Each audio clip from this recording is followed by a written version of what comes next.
तो पहले सर फरवरी 2026 के लिए ओवरऑल मार्केट मूड क्या है?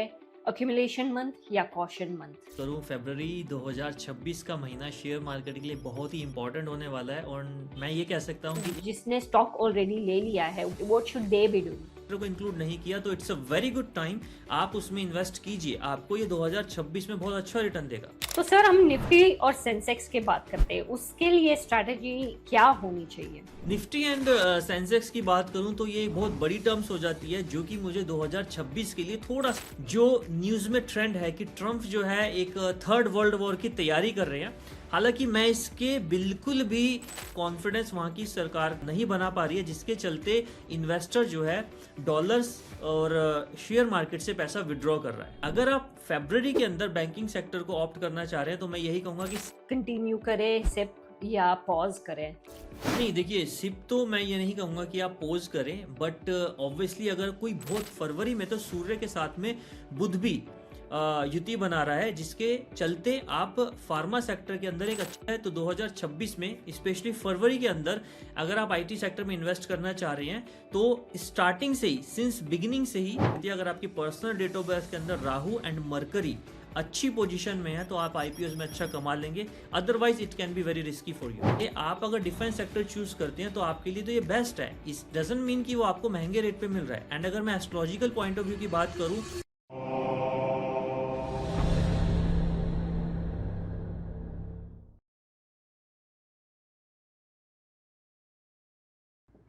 नमस्ते Rajat ji, welcome back to in habit. कैसे हैं आप सर? नमस्कार श्रुति जी, मैं बहुत बढ़िया, फैंटास्टिक एकदम। आप सुनाइए।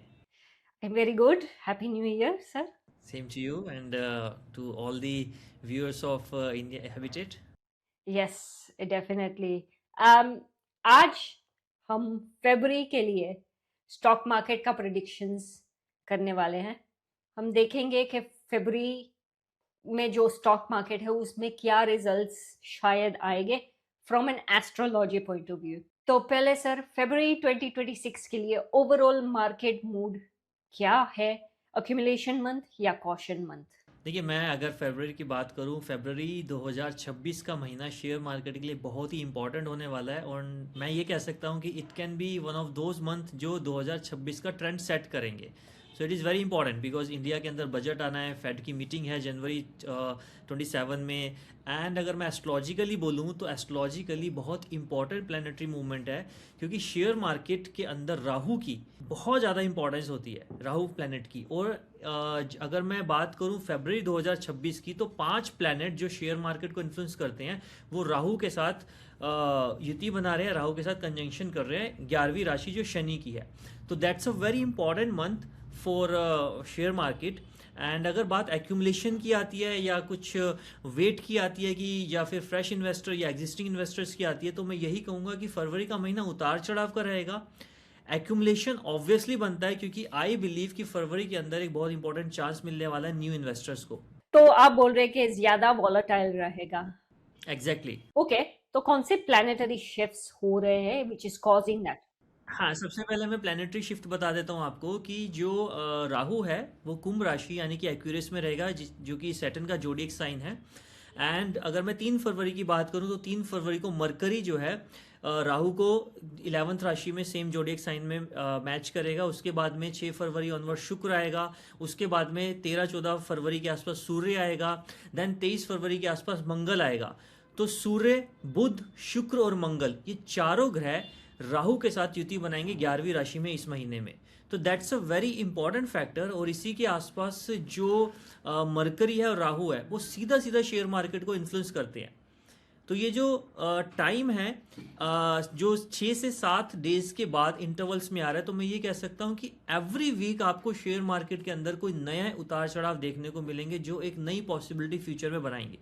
ओके, सो फरवरी में सबसे बड़ा रिस्क क्या होने वाला है? ओवर कॉन्फिडेंस, पैनिक सेलिंग या wrong sector rotation? I will say जो फरवरी है वो जो बिग प्लेयर्स हैं, बिग प्लेयर्स की यहाँ पर मैं किसी एक इंडिविजुअल की बात नहीं कर रहा, यहाँ मैं कंट्रीज की बात कर रहा हूँ। कंट्रीज के लिए फेवरेबल रहेगा जिनके पास में पॉलिटिकल राइट्स हैं, बिकॉज यहाँ पर सूर्य और राहु की युति होगी 13 फरवरी के बाद। और जब भी सूर्य और राहु की युति होती है तो ये सेगमेंट बताता है कि जो बिग प्लेयर्स हैं, पॉलिटिकल्स जिनके पास पावर है, पॉलिटिकल्स एडवांटेज है, उनके लिए बहुत बेनिफिशियल रहता है। और अगर मैं लेमन पब्लिक की बात करूं तो वहां पर कंफ्यूजन की स्थिति आ सकती है, वहां पर दोनों तरफ माइंड हो सकते हैं कि शायद हमें लॉन्ग टर्म इन्वेस्टमेंट रिटेन करनी चाहिए या फिर हमें प्रॉफिट बुकिंग करनी चाहिए। तो मैं सिर्फ एक ही मंत्रा कहूंगा कि फरवरी 2026 में कंफ्यूजन की स्थिति में ना रहें, दिल से काम ना लें, दिमाग से काम लें, कैलकुलेटिव वे में चलें, तो आप 2026 में अपने ट्रेड्स को प्रॉफिटेबल बना पाएंगे। तो सर हम निफ्टी और सेंसेक्स की बात करते हैं, उसके लिए स्ट्रैटेजी क्या होनी चाहिए? निफ्टी एंड सेंसेक्स की बात करूं तो ये बहुत बड़ी टर्म्स हो जाती है, जो कि मुझे 2026 के लिए थोड़ा सा रिस्की लग रहा है, क्योंकि यहाँ पर जो है पॉलिटिकल जो एक जियो पॉलिटिकल स्ट्रेस है वो बहुत ज़्यादा बनता जा रहा है। एंड समहाउ जो न्यूज़ में ट्रेंड है कि ट्रम्प जो है एक थर्ड वर्ल्ड वॉर की तैयारी कर रहे हैं। हालांकि मैं इसके बिल्कुल भी सहमत नहीं हूँ इस स्टेटमेंट से, क्योंकि मुझे ऐसी कोई भी political event, large huge event जो कि वर्ल्ड वॉर 3 की तरफ इतना जो एक ह्यूज स्टेटमेंट हो गई उसकी तरफ लेके जा रही है सारी कंट्रीज को, whether it is China, Korea, Russia, India और यूएसए, या फिर मैं यूरोप में फ्रांस और यूके लंदन की बात करूं। क्योंकि जो राहु है वो पॉलिटिकल अनसर्टेनिटी जरूर लेके आता है, बट यहाँ पर एस्ट्रोलॉजिकली कोई भी ऐसी सिचुएशन नहीं क्रिएट हो रही जिसके अंदर वॉर जैसी सेगमेंट बने, क्योंकि यहाँ पर शनि जो है, सैटर्न जो है वो राहु के साथ में किसी भी तरह से भी कोई कंजंक्शन नहीं कर रहा है। ऐसी सिचुएशन के अंदर वॉर की या फिर किसी भी तरह की बहुत एक्सट्रीम लेवल पे अनस्टेबिलिटी की सिचुएशन आ जाती है। तो 2026 में निफ्टी एंड सेंसेक्स मुझे ये लग रहा है कि वो रेंज बाउंड ही रहेंगे, बहुत ज़्यादा अपर साइड जाने पे मेरे को फेवरेबल नहीं लग रहा है, क्योंकि जो यूएस की बात करें वहाँ पर डॉलर एंड जो फेड है, फेडरल मीटिंग्स हैं, उसके ऊपर कॉन्फिडेंस वहाँ की सरकार नहीं बना पा रही है, जिसके चलते इन्वेस्टर जो है डॉलर्स और शेयर मार्केट से पैसा विड्रॉ कर रहा है। तो आप बोल रहे हैं कि करेक्शन शॉर्ट टर्म करेक्शन ही होगा? शॉर्ट टर्म करेक्शन हो सकता है, फरवरी के अंदर वॉलेटाइल मार्केट हो सकती है, शॉर्ट टर्म करेक्शन हो सकता है, but I am not very positive in investing in share market for the first quarter of 2026। Got it. अब हम सेक्टर रोटेशन की बारे में बात करेंगे।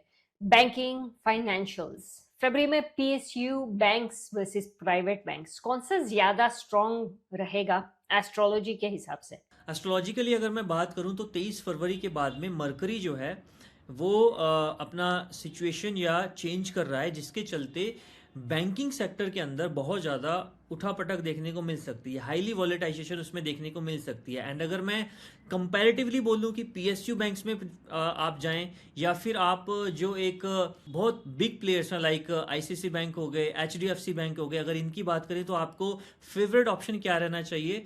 तो अगर मैं 2025 का भी डाटा उठा के देखूं तो 2025 में भी बैंकिंग सेक्टर बहुत ज़्यादा मार्वलस नहीं रहा है, और 2026 में भी मुझे थोड़ा सा रिस्क फैक्टर लगता है बैंकिंग के अंदर। बट अगर आप फरवरी के अंदर बैंकिंग सेक्टर को ऑप्ट करना चाह रहे हैं तो मैं यही कहूंगा कि सेकेंड हाफ के बाद, यानी कि 15 फरवरी के बाद ही बैंकिंग सेक्टर को ऑप्ट करें। 15 फरवरी से पहले बैंकिंग सेक्टर के इन्वेस्ट करना बहुत ज़्यादा रिस्की रहेगा। राइट। अब मर्क्यूरी की बात हो रही है, तो वो आईटी को कैसे इम्पैक्ट करता है, और फरवरी में लोगों को होल्ड करना चाहिए या बेचना चाहिए? अगर मरकरी की बात करें तो कभी भी मरकरी अकेला आईटी सेक्टर को रेगुलेट नहीं करता है, मरकरी के साथ में राहु का इन्फ्लुएंस बहुत ज़्यादा रहता है अगर हम बात आईटी सेक्टर की करते हैं। एंड जहां मैंने आपको कहा कि 3 फरवरी को मरकरी एंड राहु का कंजंक्शन हो जाएगा 11th जोडिएक साइन में, कुंभ राशि के अंदर, एक्वेरियस में, और इसके बाद 26 फरवरी ऑनवर्ड मरकरी जो है वो रेट्रोगेट हो जाएगा। तो यहाँ पर मंथ एंड तक ये सिचुएशन बन रही है कि शेयर मार्केट, स्पेशली अगर मैं मरकरी रिलेटेड और राहु रिलेटेड बात करूं, आईटी सेक्टर की बात करूं या फिर कम्युनिकेशन सेक्टर की बात करूं, मीडिया सेक्टर की बात करूं, इन सेक्टर्स के अंदर बहुत ज़्यादा वॉलेटिलिटी देखने को मिल सकती है। तो अगर आप आईटी सेक्टर को ऑप्ट कर रहे हैं तो IT is one of the best sector in 2026। अगर आप इन्वेस्टमेंट करना चाहते हैं, एआई हो गया, आईटी हो गया, इन सेक्टर में बहुत ज़्यादा एक बूम एक्सपेक्टेड है 2026 में, जिसकी वजह से ही हमारा जो सिल्वर की डिमांड है वो बहुत ज़्यादा राइज हो रही है। सो ये सारा कुछ एक इंटर रिलेटेड है। तो 2026 में स्पेशली फरवरी के अंदर अगर आप आईटी सेक्टर में इन्वेस्ट करना चाह रहे हैं तो स्टार्टिंग से ही, सिंस बिगिनिंग से ही आप आईटी सेक्टर के अंदर इन्वेस्ट कर सकते हैं। That's a very good option. Okay sir, pharma और हेल्थ केयर के बारे में बात करते हैं। क्या लोगों को फार्मा और हेल्थ केयर में इन्वेस्ट करना चाहिए फरवरी में? फार्मा और हेल्थ केयर सेक्टर ऐसे हैं जो हमेशा ही एक, आपको अगर मैं पोर्टफोलियो की बात करूं, उसका कुछ पोर्शन उसके अंदर होना ही चाहिए, क्योंकि कभी भी अनसर्टेनिटी की बात आती है। जो फार्मा सेक्टर है वो सन से रेगुलेट होता है, और यहाँ अगर मैं आज इस सिचुएशन की बात करूं, 14 जनवरी को सूर्य जो है मकर संक्रांति पे दक्षिणायन से उत्तरायण हो चुका है। तो चाहे बात आप फार्मा सेक्टर की कर लीजिए, गोल्ड की कर लीजिए, जो या फिर हम ग्रेन्स की कर लें, अनाज की कर लें, ये सारे जो हैं सन ओरिएंटेटेड सेक्टर हैं। तो इनके अंदर आगे मैं बहुत ज़्यादा पॉजिटिव हूँ। सूर्य की जो जो पॉजिटिवनेस है वो स्टार्ट हो चुकी है। और फरवरी की अगर मैं बात करूँ तो फरवरी में तो सूर्य के साथ में बुध भी युति बना रहा है, जिसके चलते आप फार्मा सेक्टर के अंदर एक अच्छी तेजी देखेंगे। अब व्हाट अबाउट रियल एस्टेट और इंफ्रा? जब भी हमने इंफ्रास्ट्रक्चर की बात की है, there is always been question marks about infrastructure. तो और रियल एस्टेट स्पेशली, क्योंकि हम बात कर रहे थे कि रियल एस्टेट का शायद क्रैश भी होने वाला है। तो रियल एस्टेट और इंफ्रास्ट्रक्चर, आपको क्या लग रहा है फरवरी के बारे में? वेट करना चाहिए?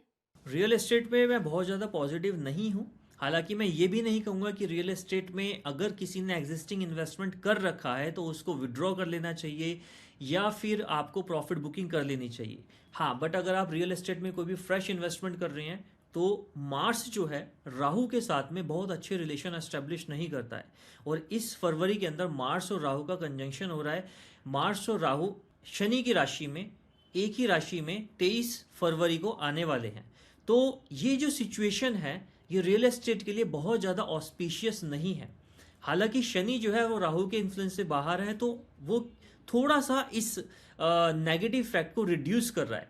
मंगल और राहु के इकट्ठे होने से मुझे बहुत ज़्यादा रियल एस्टेट या फिर इंफ्रास्ट्रक्चर कंस्ट्रक्शन सेक्टर के अंदर बहुत ज़्यादा शेयर मार्केट में बुलिश आगे सेगमेंट नहीं दिख रहा है। तो अगर आप कोई फ्रेश इन्वेस्टमेंट करना चाह रहे हैं तो मैं आपको यही सलाह दूंगा, कोई बहुत ह्यूज स्पेकुलेटिव नज़रिए से, शॉर्ट टर्म नज़रिए से शेयर मार्केट में रियल एस्टेट सेक्टर में एंट्री ना लीजिए, ये बहुत ज़्यादा रिस्की हो सकता है।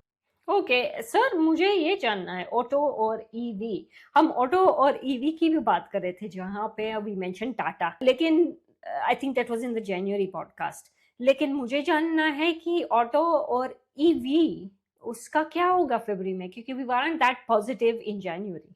Rahu is placed in Aquarius, that is 11th sign, along with Venus, and both the planets Rahu and Venus directly regulate auto sector. Specially अगर मैं ईवीज की बात करूं तो राहु जो है ईवीज को बहुत ज़्यादा इन्फ्लुएंस करता है। तो और ये जो शनि है, सैटर्न आपको बताता है कि आपको व्हीकल्स का, यानी कि आपको जो भी आपके वाहन है या फिर आप उसके अंदर जो इन्वेस्ट कर रहे हैं उससे कितना बेनिफिट मिलेगा, ये आपको शनि बताता है। तो Saturn is position in the 12th zodiac sign, that is Pisces Meen, जो कि गुरु की राशि है। तो यहाँ पर ईवीज के लिए बहुत ज़्यादा फेवरेबल सिचुएशन है, बिकॉज तीनों ही प्लैनेट जो है, राहु और शुक्र की मैं बात करूं, they are also in comfort zone. Shani की अगर बात करूं, वो गुरु की राशि में, शनि भी जो है कंफर्ट जोन में है। तो मुझे automobile sector and specially EV से बहुत ज़्यादा एक्सपेक्टेशन है कमिंग फ्यूचर में।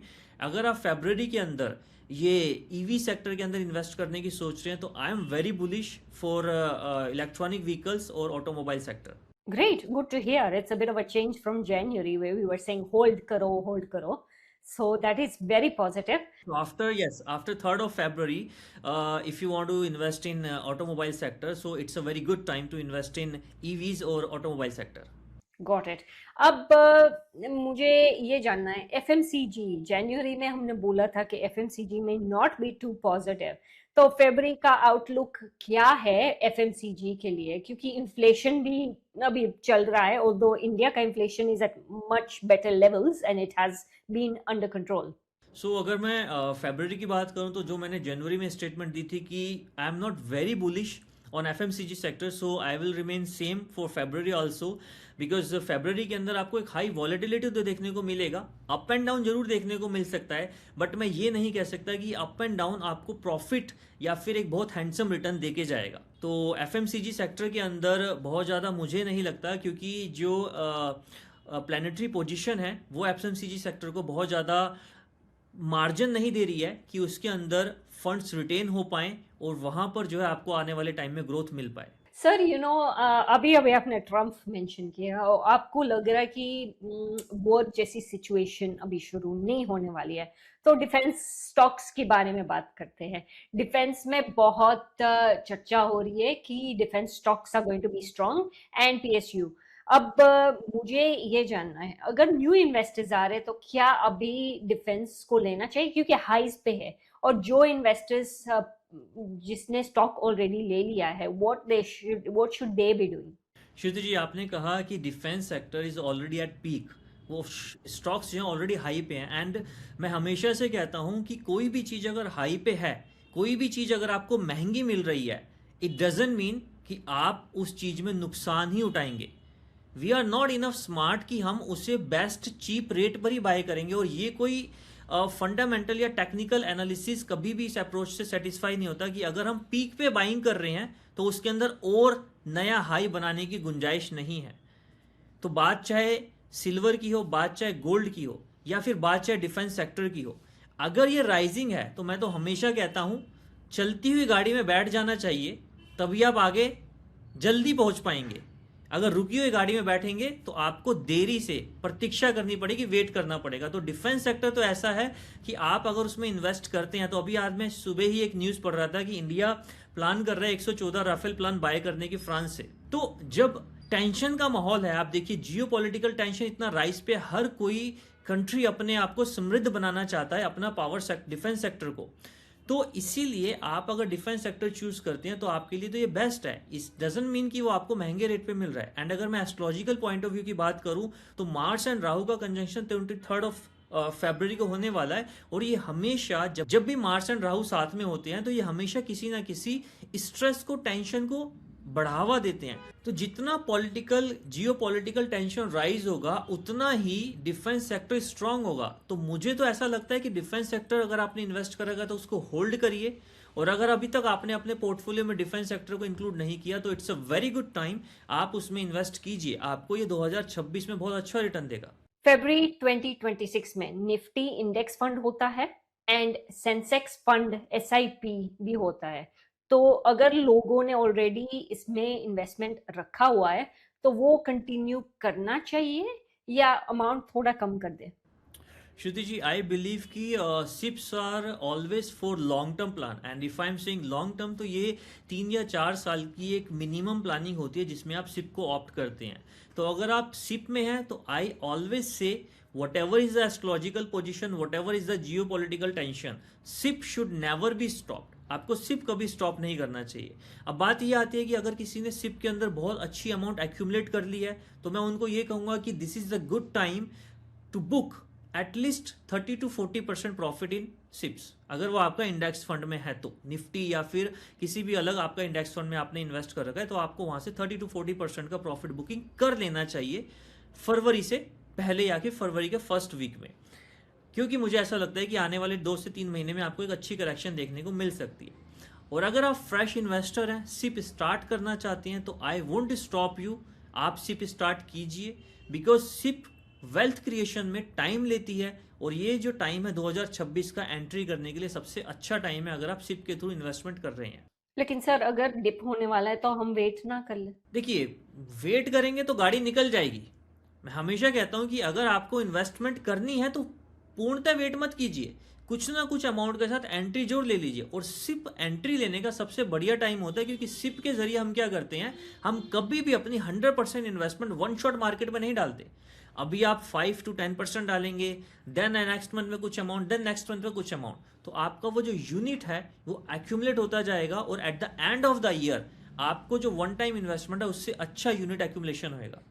तो मैं ये नहीं कहूंगा कि आपको मार्केट करेक्शन का वेट करना चाहिए, मैं यही कहूंगा if you are a new investor, you are coming into market with a handsome amount और आप सिप के साथ में इन्वेस्ट करना चाह रहे हैं, तो this is the good time, आपको इन्वेस्ट कर देना चाहिए। सर देखते हैं मिड कैप और small cap is more risky और mid cap is middle ground, so इसके बारे में आप बताइए, फरवरी का standing, where is your mind eight?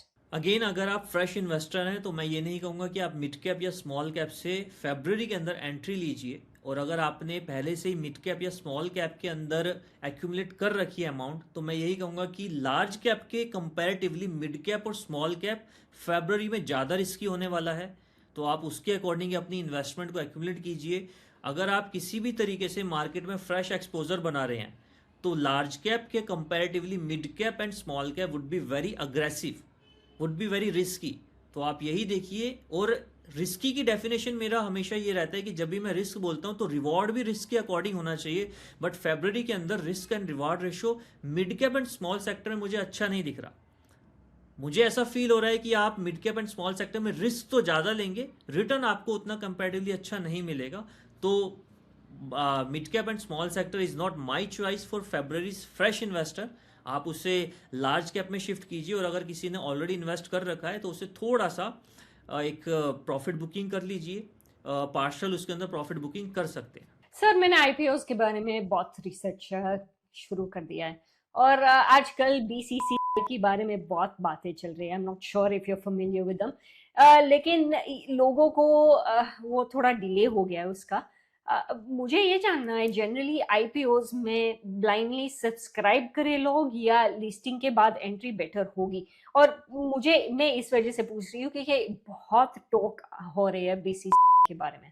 Personally I never recommend subscribing IPOs blindly, because होता क्या है कि आईपीओस का जो वैल्यूशन होता है वो कभी भी जो उनकी फंडामेंटल बैलेंस शीट्स है उसके अकॉर्डिंगली एकदम प्योर नहीं होता। फॉर एग्जांपल, एक मार्केट के अंदर 2008 में बहुत अच्छा आईपीओ आया था रिलायंस पावर का, जिसने शेयर मार्केट की तरफ लोगों को ब्लाइंडली अट्रैक्ट किया था। इवन मैं ये कहूँगा कि पान वाले की दुकान ने भी शेयर मार्केट में इन्वेस्ट करना स्टार्ट कर दिया था, जिसको शेयर मार्केट का एस तक नहीं पता। जबकि उसी टाइम पे जो एनटीपीसी कंपनी थी उसका जो वैल्यूएशन था, जो आईपीओ अभी तक लिस्ट नहीं हुआ, उससे 1/4 ही था। तो आईपीओ का जो वैल्यूएशन होता है उसका कोई भी मापदंड नहीं होता। अब ये बहुत ज़्यादा रिस्की हो जाता है कि आईपीओ जब लिस्ट होता है तो आईपीओ का लिस्टिंग प्राइस डिपेंड करता है कि पब्लिक को वो आईपीओ कितना पसंद आ रहा है, पब्लिक उससे क्या एक्सपेक्ट कर रही है। तो इसीलिए मैं फरवरी के अंदर राहु का इन्फ्लुएंस होने के कारण पब्लिक को कभी भी राय ये नहीं दूंगा कि आप ब्लाइंडली किसी भी आईपीओ में इसीलिए सिर्फ इन्वेस्ट कर दें कि आपको किसी बिजनेस न्यूज़ चैनल पे वो टिप मिल रही है या किसी फ्रेंड्स ने कह दिया। जब तक आप उस पर फंडामेंटली, नॉट टेक्निकली, क्योंकि आईपीओ कभी भी टेक्निकल एनालिसिस का मौका देता ही नहीं है, क्योंकि उसका चार्ट अभी तक क्रिएट ही नहीं हुआ। फंडामेंटली जब तक आप आईपीओ को स्टडी नहीं कर लेते हैं तब तक आप किसी भी आईपीओ को ऑप्ट ना कीजिए। एंड पर्सनली मैं हमेशा कहता हूं कि लिस्टिंग के बाद ही आईपीओ के अंदर इन्वेस्टमेंट करना चाहिए। और अगर आप आईपीओ ऑप्ट कर चुके हैं तो उसके अंदर आपको अगर रिटर्न मिलता है तो this is your personal date of birth. यहाँ पर आपकी पर्सनल डेट ऑफ बर्थ आपको बेनिफिट देती है। अगर आपकी पर्सनल डेट ऑफ बर्थ के अंदर राहु एंड मरकरी अच्छी पोजीशन में है तो आप आईपीओ में अच्छा कमा लेंगे, otherwise it can be very risky for you. Okay sir, हमारे पास एक व्यूअर ने हमको मैसेज किया हुआ है, उसको स्टॉक्स के बारे में जानना है। तो before I move to the US market, I think it's perfect कि हम उसके क्वेश्चंस हम आंसर कर पाए, क्योंकि वी हैव कमिटेड कि जो भी हमको स्टॉक्स के बारे में पूछेंगे तो हम डेफिनेटली रिस्पॉन्ड तो देंगे ही देंगे।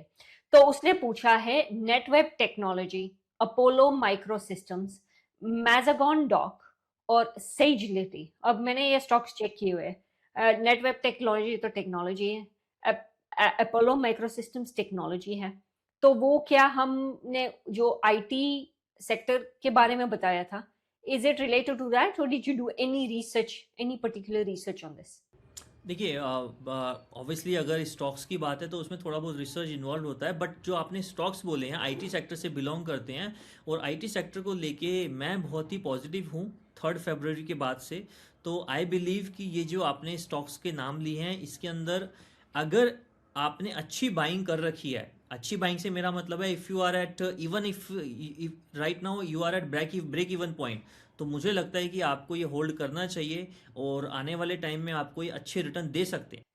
तो सर, मैस्कॉन डॉक के बारे में भी बात हुई थी। I think the manufacture defence equipment, ships ज्यादा करते हैं, और सेजलिटी जो है हेल्थ केयर वाला है। तो हमारा जो व्यूअर है उसने ये दो स्टॉक्स के बारे में भी पूछा है। तो what is your thought around these two? देखिए, जो मैं अगर बात करूँ मैजिकॉन डॉक की, तो बेसिकली ये एक डिफेंस स्टॉक हो गया। डिफेंस के लिए मैं बहुत ज़्यादा पॉजिटिव हूँ। हालांकि ये जो मैजिकॉन डॉक स्टॉक है, ये रिसेंटली थोड़ा सा इसके अंदर डाउनवर्ड देखने को मिला है, बट ये डाउनवर्ड देखने के चलते मैं ये नहीं कहूँगा कि ये आगे जाके भी जो स्टॉक है आपको निराशा ही देगा। अगर आप इस स्टॉक में बने हुए हैं तो आपको बने रहना चाहिए, but fresh buying defence sector के लिए I am okay, but fresh buying इस स्टॉक के लिए मैं बहुत ज़्यादा नहीं आपको बताऊंगा। हालांकि इस स्टॉक का जो अभी मैं प्राइस देख पा रहा हूँ वो समवेयर 2400 2447 के आसपास है। तो आई बिलीव कि आपको रिसेंट टाइम के अंदर ये प्राइजेस यहाँ से 100 रुपीज़ तक का एक प्लस देखने को मिल सकता है फेब्रवरी के अंदर। तो अगर आपकी ये प्रॉफिट में आ रहा है तो आपको इस पे प्रॉफिट बुक कर लेना चाहिए और इसको आपको दूसरे डिफेंस सेक्टर में शिफ्ट कर लेना चाहिए। अदरवाइज आप इस स्टॉक के अंदर फ्रेश बाइंग अवॉइड कीजिए। Okay, okay, that's interesting. और Sagility which is health care? Sagility is a very good stock, और अगर आप हेल्थ सेक्टर की बात कर रहे हैं तो ऑब्वियसली अगर आप इसमें ऑलरेडी इन्वेस्टमेंट कर चुके हैं तो this is very good. But अगर आप फ्रेश इन्वेस्टमेंट करना चाह रहे हैं तो आपको 13 फरवरी तक का टाइम देखना चाहिए। 13 फरवरी के बाद में इस स्टॉक में एंटर करना चाहिए। ऐसा मैं इसलिए कह रहा हूं क्योंकि सूर्य जो है अपनी पोजीशन चेंज कर रहा है, और उसके चलते फार्मा स्टॉक जो है 13 फरवरी के बाद आपको एक अच्छी एक व्यू देंगे, जिससे आपको क्लियर व्यू मिलेगा और आप अच्छे तरीके से स्टॉक सिलेक्शन कर पाएंगे। Okay, that's very good to hear. Now, sir, we'll move on to the US markets. February 2026 में S&P 500 के लिए कंटिन्यू करें सिप या पॉज करें? नहीं, देखिए, सिप तो मैं ये नहीं कहूँगा कि आप पोज करें, बट ऑब्वियसली अगर कोई बहुत ह्यूज इन्वेस्टमेंट आप कर रहे हैं तो मैं बहुत ज़्यादा पॉजिटिव नहीं हूँ, क्योंकि जो ट्रम्प पॉलिसीज़ हैं वो थोड़ा सा स्टॉक मार्केट के अगेंस्ट जा सकती हैं फरवरी 2026 में। और ख़ासकर अगर मैं बात करूँ 27 जनवरी को जो फेड मीटिंग्स हैं, एंड 1 फरवरी को इंडिया के अंदर बजट आने वाला है, एनुअल बजट आने वाला है। तो ये सारी सिचुएशन से मुझे लगता है कि मार्केट के अंदर एक डिप देखने को मिलेगा, और डॉलर जो है कंटिन्यू जो वीकनेस डॉलर में आ रही है, तो जिसके चलते वहाँ से फंड्स जो है विड्रॉ हो रहे हैं। तो मुझे लगता है कि बहुत ज़्यादा पॉजिटिव नहीं हूँ मैं ये यूएस स्टॉक एक्सचेंज को लेके। और अगर यही जियोपॉलिटिकल टेंशन रही फेड मीटिंग तक, जिसके अंदर अभी जो है थोड़ा सा ही टाइम रह गया है, तो आने वाले टाइम में आपको एक मेजर करेक्शन देखने को मिल सकता है। सर, मैं टेक स्टॉक्स के बारे में बात करने वाली थी, एनवीडिया और माइक्रोसॉफ्ट। अगर आपने न्यूज़ देखा है तो silver has beat Nvidia, which was amazing news to hear, in fact surprising, very shocking news to hear. तो आपको क्या लग रहा है एनवीडिया के बारे में? क्योंकि जब हम जनवरी में बात कर रहे थे तब तो बिग इन्वेस्टर्स ने पुल आउट कर दिया है क्योंकि अकाउंटिंग में थोड़ा गड़बड़ी था। तो what is your thought? Still hang on to Nvidia? तो अगर एनवीडिया की बात करें तो ऑब्वियसली इसके अंदर थोड़ा सा करेक्शन आया है लास्ट कुछ डेज में, बट ओवरऑल अगर मैं देखूं तो इसने पिछले मंथ में भी समवेयर 7% का रिटर्न दिया है। तो ये मैं ये कह सकता हूं कि जो भी न्यूज़ ट्रेंड हो रही हैं these are temporary, but overall अगर मैं स्टॉक की बात करूं तो I am not very bearish on this stock. This is a very good selection, और अगर आप इसके अंदर इन्वेस्टमेंट कर रहे हैं तो आपको बने रहना चाहिए। आई वोंट से कि आप इसको सेल कर दें और इसमें प्रॉफिट बुकिंग कर लें। Got it. Now, Indian investors के लिए जो यूएस एक्सपोजर में है, I heard so many people से कि हम इंडिया में इन्वेस्ट नहीं कर रहे, हम यूएस में कर रहे हैं। ये लोगों को आई थिंक दिस ईयर बहुत इम्पैक्ट होने वाला है। US stock market is actually like a roller coaster. आपकी सोच क्या है? बिकॉज मैं बहुत सुन रही हूँ, फिन्फ्लुएंसर्स बहुत बोल रहे हैं कि I don't invest in Indian stocks, I invest in US में, बहुत बड़ा हो गया हूँ। तो आप मुझे इसके बारे में थोड़ा बता सकते हैं? Yes, obviously it's a huge risk if you are investing in some other countries, because हमें उस कंट्री की जो इंटरनल न्यूज़ हैं वो मैं बिलीव करता हूँ कि हमें डायरेक्टली नहीं मिलती और वो काफ़ी फिल्टर्ड वे में मिलती है। तो आई बिलीव कि obviously it involves a very great risk in investing in other countries. तो बट मैं ये नहीं कहूँगा कि इसके चलते आपको इन्वेस्ट नहीं करना चाहिए। हाँ, बट अगर आप ये सोचते हैं कि इंडियन स्टॉक को छोड़ के, इंडियन स्टॉक मार्केट को छोड़ के अगर आप यूएस स्टॉक मार्केट में इन्वेस्ट करेंगे तो आपको अच्छे रिटर्न्स मिलेंगे, जल्दी रिटर्न्स मिलेंगे, ह्यूज रिटर्न मिलेंगे, तो उस स्टेटमेंट से मैं बिल्कुल भी सेटिस्फाइड नहीं हूँ। क्योंकि जो ग्लोबल सिनेरियो है, आप उसको बेस बना के ही जब यूएस मार्केट में इन्वेस्ट कर रहे हैं तो आपको वो सिनेरियो इंडियन मार्केट में भी इन्फ्लुएंस करेगा। तो इसीलिए अगर आप यूएस मार्केट को एक पोर्टफोलियो में इंक्लूड करें, that's a very good decision. But 100% portfolio अगर आप यूएस में एस्टेब्लिश कर रहे हैं तो I am not in favour of that. Understood and a good point two make sir. अगर इन्वेस्टर्स के पास फरवरी में फ्रेश कैश हो एंड देयर थिंकिंग कि मुझे यूएस में करना चाहिए और इंडिया में करना चाहिए, या फोकस एरियाज ढूंढ रहे हैं लोग, तो 3 फोकस एरियाज क्या होने चाहिए गिवन द वॉलेटिलिटी? अगर आप मार्केट की बात करें तो मैं बिल्कुल भी यूएस मार्केट में इन्वेस्ट करने की सलाह नहीं दूंगा, स्पेशली फरवरी में। एंड इंडियन मार्केट इंडियंस के लिए बहुत अच्छी अपॉर्चुनिटीज़ है। और अगर मैं बात करूं तो आप प्रीवियस डाटा उठा के देखिए तो इंडिया मार्केट, जो इंडिया कंट्री है, उसने जो जीडीपी ग्रोथ रेट है उसकी पॉजिटिव इंक्रीमेंट है। हालांकि काफ़ी सारी कंट्रीज ऐसी है जिनका वो जीडीपी ग्रोथ रेट नेगेटिव हुआ है पिछले 2025 में। तो they are very huge opportunities in India. And अगर मैं सेक्टर्स की बात करूं तो FMCG sector, real estate sector and banking sector, ये 3 सेक्टर मुझे लगते हैं जो थोड़ा सा रिस्की हैं, अवॉइड करने चाहिए फ्रेश इन्वेस्टर्स को। इसके अलावा मैं यही कहूँगा कि ब्लाइंड इन्वेस्टमेंट या फिर कोई भी अग्रेसिव फ्रेश एक्सपोजर देख रहे हैं या फिर आप इमोशनल डिसीजन मेकिंग कर रहे हैं, इसको भी आपको साइड रख के मार्केट के अंदर एंट्री लेनी चाहिए। तो आई बिलीव कि 2026 के अंदर आपको बहुत सारे ऐसे करेक्शंस या ऐसे बहुत सारे लेवल्स मिल जाएंगे जिसमें आप इंडियन स्टॉक मार्केट के अंदर एंट्री बना सकते हैं। ओके, एंड टॉप 3 चीजें जो फरवरी 2026 में बिल्कुल अवॉइड करना चाहिए। You kept mentioning do not just jump in, लेकिन आपकी सोच क्या है? सिंपली मैंने बिहेवियर ये देखा है, कभी भी कोई भी पर्सन जब शेयर मार्केट में एंटर करता है तो उसका माइंड सिनेरियो सिर्फ इतना होता है अपने पैसे को मल्टीप्लाई करना, और वो भी जल्दी। और वो भी जल्दी। एब्सोल्युटली राइट, वो भी जल्दी। और जो वो इन्फ्लुएंस होता है, वो इन्फ्लुएंस होता है बड़े बड़े प्लेयर्स को देख के कि उन्होंने तो इतना मल्टीप्लाई कर लिया। तो आई ऑलवेज से कि don't copy Harshad Mehta, don't copy Jhunjhunwala. हर किसी का अपना डेट ऑफ बर्थ के अंदर कैरेक्टर्स होते हैं, नंबर्स होते हैं, उनका अपना एक लक फैक्टर होता है।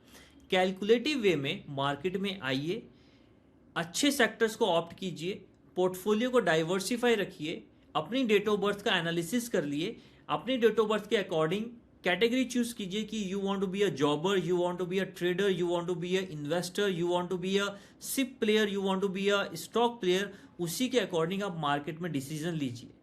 एंड आई ऑलवेज से कि don't wait for the correction, just enter the market. ये नहीं है कि आप एकदम पीक पे ही मार्केट से एग्जिट करेंगे और बॉटम में ही मार्केट में एंटर करेंगे। अगर ऐसा मुझे पता होता तो आई थिंक कि I will be one of those billionaires और one of those multi baggers जो एस्ट्रोलॉजी का माध्यम चूज करके मार्केट में अर्न कर रहे होते। तो ऐसा किसी के पास भी ऑप्शन नहीं है कि मार्केट में सिर्फ एकदम एक बॉटम पे एंटर करे और पीक पे किसी स्टॉक से निकल जाए। तो मैं हमेशा कहता हूं कि एक स्टॉक को चूज कीजिए, उसको एनालाइज कीजिए और उसके अंदर कुछ ना कुछ क्वांटिटी से एंटर करते जाइए। That's very good advice, thank you sir. ये जो आप हर्षद मेहता की बात कर रहे हैं, ये गुजराती इसको बहुत फेमस कर चुके हैं। Right right. It's hard to watch, but anyhow, thank you, sir. Very good predictions for February stock market, and I appreciate your time. Thank you. Thank you so much.